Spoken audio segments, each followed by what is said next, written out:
గ్రామ కంఠం భూమిలో ఏళ్ల తరబడి నివాసముంటున్న అమాయక గిరిజనులను బెదిరించి వారి ఇళ్ల స్థలాలను ఆక్రమించుకునేందుకు ఓ భూస్వామి కుట్ర పన్నుతున్నాడని స్థానిక గిరిజనులు ఆరోపించారు. ఈ వివాదం సివిల్ సమస్య అయినప్పటికీ పోలీసుల జోక్యం పెరగడంపై స్థానికులు తీవ్ర ఆగ్రహం వ్యక్తం చేస్తున్నారు. గతంలో అప్పటి నాయకులు సోమిరెడ్డి రాధాకృష్ణారెడ్డి గారు సర్వే నంబర్లు 881, 882, 884, 879, 886, 888 మరియు ఎల్పీ నెంబర్ 787కు సంబంధించిన 16 ఎకరాల 3 సెంట్ల గ్రామకంఠం భూమిని గిరిజనులు ఇళ్ల పట్టాల కోసం దారాదత్తం చేశారు. దాంతో అక్కడ సుమారు 300 గిరిజన కుటుంబాలు ఇల్లు నిర్మించుకుని నివాసాలుంటున్నారు. అయితే ఇటీవల 883 సర్వే నెంబర్కు చెందిన పట్టా భూమి కలిగిన ఓ రైతు జానా నాగభూషణం తన రాజకీయ బలాన్ని ఉపయోగించి గిరిజనులను భయభ్రాంతులకు గురిచేస్తున్నాడని బాధితులు తెలిపారు. గిరిజనుల ఇళ్ల సరిహద్దుల్లోకి చొరబడి బలవంతంగా హద్దురాళ్లు పాతడం, కంచె వేయడం, వారిని బెదిరించడం వంటి చర్యలకు పాల్పడ్డాడు. అంతటితో ఆగకుండా పోలీసులకు ఫిర్యాదు చేయించి స్థానిక గిరిజనులను స్టేషన్కు రావాలంటూ బెదిరింపులకు దిగినట్లు బాధితులు తెలిపారు. ఇక్కడ ఎలాంటి ఘర్షణలు జరగలేదు. శాంతి భద్రతల సమస్య తలెత్తనప్పటికీ పోలీసులు ఇళ్ల వద్దకు రావడం స్థానికులు తీవ్ర అభ్యంతరం వ్యక్తం చేస్తున్నారు. వాస్తవానికి ఇది పూర్తిగా సివిల్ మరియు భూ వివాదానికి సంబంధించిన అంశం. ఈ అంశంలో ఎంఆర్ఓ లేక సర్వేయర్లు వచ్చి అధికారికంగా సర్వే నిర్వహించి ఎవరి భూమి ఎంత ఉందో లెక్క తేల్చాలి. కానీ రెవెన్యూ పరిధిలో సమస్యను పరిష్కరించాల్సింది పోయి పోలీసులను ఉపయోగించి మమ్మల్ని బెదిరించడం ఏంటి అని గిరిజన బాధితులు ప్రశ్నిస్తున్నారు. తమకు జరుగుతున్న అన్యాయంపై గిరిజనులు స్థానిక నాయకులను సంప్రదించారు. వారి ద్వారా మీడియాను ఆశ్రయించి తమ ఆవేదనను వెళ్లగక్కారు. సర్వే నిర్వహించి నిజమైన హద్దులు నిరూపిస్తే తాము కట్టుకున్న ఇళ్లను సైతం పడగొట్టుకోవచ్చని వారు మీడియాకు చెప్పారు. అంతే తప్ప రాజకీయ బలం, పోలీసుల అండ చూసుకుని తమ స్థలాలను లాక్కుంటే ఊరుకునేది లేదని గిరిజనులు హెచ్చరించారు. అమాయక గిరిజనుల భూములను కాపాడాలని ఆర్డీఓ, కలెక్టర్, సంబంధిత ఉన్నతాధికారులను వారు కోరుతున్నారు. నా పేరు బావిళ్ళ శాంతమ్మ. మేము మా పెద్దోళ్ళ పోరకాడ నుంచి ఇక్కడే ఉన్నాము. కానీ మా వాళ్ళు పోయినా కానీ మేము ఇక్కడే ఉన్నాం. ఇల్లు కూడా గవర్నమెంట్ తరఫున ఇల్లులు వచ్చాయి, కట్టించుకున్నాము. కొంచెం కట్టుకున్నాము, మళ్ళీ మాకు సోమతలకు ఆపేసుకున్నాము. కానీ సోమిరెడ్డి కూడా వచ్చాడు 3 సార్లు ఎలక్షన్ అప్పుడు వచ్చాడు. 3 సార్లు సోమిరెడ్డితో కూడా మాట్లాడాను. సార్ మా ఇంటి దాకా రండి సార్, మా ఇంటికాడ కంచి చూడండి సార్ అంటే, ఏందయ్యా అంత ఒకటే ఇంటికి వాళ్ళు వచ్చినప్పుడల్లా ఇల్లు ఇల్లు అంటుంది, ఏందయ్యా ఇల్లు కోవాలని ఆయన కసిరాడు. కసిరిన పాట అందరూ ఎక్కడ ఏం మాట్లాడు తెలియదు నీకు, రైట్ అని చెప్పి పక్కకు లాగేసారు. లాగేసిన కాడ నుంచి అప్పుడు ఇంకెవరు మాకు న్యాయం చేయరు అని చెప్పి మేము స్థలం ఇచ్చింది కూడా ఆయన వాళ్ళే ఇచ్చింది స్థలమేమో, మా పెద్దవాళ్ళకి ఇచ్చింది వాళ్ళే స్థలము. కానీ మళ్ళా వాళ్ళు ఇట్లా మాట్లాడుతున్నారు. ఇంకా మాకు ఎవరు న్యాయం చేసేవాళ్ళు, మాకు న్యాయం చేసేవాళ్ళు ఎవరు లేరు. అది అప్పో సప్పు తెచ్చి మేము దాన్ని కట్టుకున్నాం.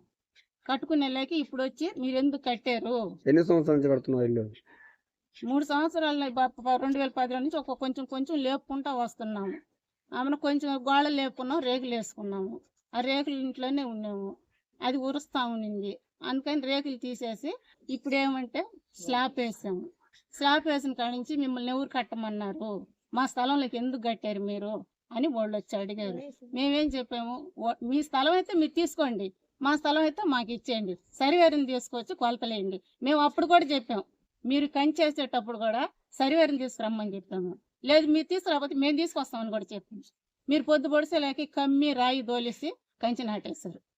అప్పుడు ఊరు పెద్ద మనుషులు కూడా అడిగా, ఇది ఏం న్యాయం, ఇది మాకు స్థలం లేదు, దొడ్లేకపోయేదానికి దారి లేదు, మేము ఎట్టబోవాలా, ఒక సావు కాడకు పోయి వస్తాము, నేరుగా ఇంట్లోకి ఎట్టబోతాము, పాలేం కదా, అందుకని మాకు దారి కావాలా అని అడిగితే, నీకు తెలియదులే, నువ్వు గమ్ముకుండా ఆయన స్థలం ఆడుకున్నాడు వేసుకొని తర్వాత నీకు నిదానంగా ఇస్తాం కానీ అని అన్నారు. ఇంకా అప్పుడు ఆలించి అట్టే ఉన్నాం ఆ స్థలంలో. ఎన్ని సంవత్సరాలు జరుగుతుంది ఈ విధంగా? మేము 2010 నుంచి జరుగుతూనే ఉంది, ఇల్లు కట్టిన కాడి నుంచి జరుగుతూనే ఉంది. కానీ మేము అందరం చెప్పుకున్నాం, ఎవరు మమ్మల్ని పట్టించుకోవాలా,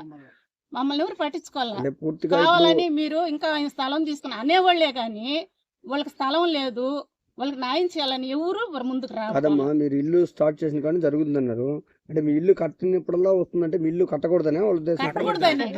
కట్టకూడదు ఆ ఇంట్లో అక్కడ ఉండకూడదు అని. ఇప్పుడు మీరు అడిగేది ఏంది అంటే వాళ్ళు ఏ కులస్తులు? వాళ్ళు గౌన్లు, మీరు మేము గిరిజనులు అంటే ఒక కుల భేదం చూసుకుని ఏమైనా మిమ్మల్ని అక్కడ ఉండొద్దని తరుగుతుంటారా, ఏమైనా ఇబ్బంది పెట్టారట ఏమో ఇంక వాళ్ళకి తెలియాలి అది. మిమ్మల్ని ఎప్పుడన్నా అన్నారా ఏమన్నా? ఎవరు వచ్చినప్పుడల్లా వాడు నిలుచుకుంటాడు గని మీద నిలుచుకొని ఇంటి తల్లి చూసి మా ఇల్లు సగం మా చోటు సగం నూకేశారు మీరు అంటాడు. మేము ఎందుకు తీసుకుంటాం మీ స్థలము? మేము అయితే అప్పుడు ఇప్పుడు అదే మాట నువ్వు సర్వేని తీసుకురా, సర్వేని తీసుకొచ్చి నువ్వు కొలిపించుకొని నీ స్థలం అయితే నువ్వు తీసుకో, మా స్థలం అయితే మాకు ఇయ్యి, అది మేము మాట్లాడేది. ఇప్పుడు కూడా అదే ఇప్పుడు కూడా అదే మాట చేస్తే మీరు ఓకేనా? ఓకే. ఓకే. పోలీస్ డిపార్ట్మెంట్ పిలిచినప్పుడు మనం పోయి కనపడాలా, అయ్యా నాది ఇది మా పూర్వీకుల నుంచి ఉంది, కావాలంటే గవర్నమెంట్ ఇచ్చినవి మేము ఆక్రమించలేదు. మీరు చెప్పే మాట ఏంటంటే సర్వే చేయించండి, అదే మేము కోరేది. వాస్తవంగా సర్వే చేయించండి. సర్వే ఎంత వస్తుందో మాది అంతవరకు వదిలేయండి. మేము ఒకవేళ ఆక్రమించగల సర్వే రిపోర్ట్ గురించి ఆక్రమించగల నిర్ధారణగానే తీపిచ్చారు, న్యాయబద్ధంగానే అడగండి. సర్వర్ చేపి మాట్లాడు, సర్వర్ చేయించారంటే వాళ్ళు తీసేయాల్సిందే. ముందు కూడా ఈ కంచి చేసేటప్పుడు సర్వే చేయించమన్నాం సార్ మేము. సర్వే ఇప్పుడు ఇంటి పన్ను ఎవరి పేరుతో ఉంది? ఇంకా ఇంటి పన్ను కట్టలేదు సార్, ఇల్లు కడితే అప్పుడు కట్టించుకుంటా ఉన్నారు. కరెంట్ బిల్ ఉందా? కరెంట్ బిల్లు ఉంది. ఇంటి పన్నులు కట్టించుకోవటం లేదు ఇక్కడ. పక్కన ఇల్లు మీది ఎన్ని అంకనా ఇల్లు? ఇప్పుడు ఇది ఇల్లుదేనా సొంతంగానా? ఇప్పుడు అంతా గిరిజన కాలనీ, అంతా ఎన్ని కుటుంబాలు ఉంటాయా? ఏం పేరు మీ పేరు? ఇల్లు ఊరిదా మీది అంటే ఈ పేరు?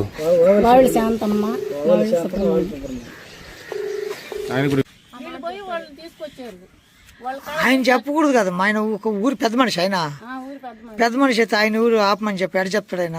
వచ్చాడు ఆయన బాబు ఎక్కడికి వచ్చాడా?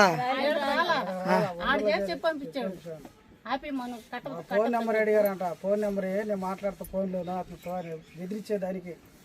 మా పాప నాకు ఫోన్ చేసింది, నేను డ్యూటీ చేసుకుంటాను. అప్పటిదాకా నాన్న ఫోన్ నాకు ఫోన్ నెంబర్ అడుగుతాను రోజు అని అడిగిన. బాబా ఈ బాకమ్మ నువ్వు పోలీసు చేసి వచ్చి మధ్యలో నేను ఇంటికి వస్తాను కదా, ఇప్పుడు వచ్చి మాట్లాడుకోమను అని చెప్పి పోలీ వచ్చిందిరా చేసింది. ఇవి వచ్చిన మాట వచ్చాడంట, వచ్చిన మాట సరే మధ్యాహ్నం. ఎవరు కొడుకు? నాగభూషణం కొడుకు వచ్చి బెదిరించాడా? వచ్చి మీ ఎవరు కట్టమన్నారు ఇల్లు? మా చోట్ల కట్టేస్తున్నారు అని అడిగాడు. మీ చోట అనేది మా చోట్ల మేము కట్టుకున్నాము. అదే కాదు సార్, ఇప్పుడు వాళ్ళ చోట అయితే ఇల్లు ఉంది కట్టనిస్తారు అసలు లెక్క. ఇప్పుడు సుమారు 15 రోజుల నుంచి పని చేస్తున్నాం, ఒక్కరు కూడా వచ్చి మాట్లాడాల. ఇప్పుడు స్లాబ్ వేసేలోకి గోడ కట్టేటప్పుడు రావాలి కదా, గోడ కట్టేటప్పుడు రాలా. మేము గోడ కట్టుకున్నాం, మళ్ళీ గోడ కట్టి మళ్ళీ 5 రోజులు పని ఆపి మళ్ళీ స్లాబ్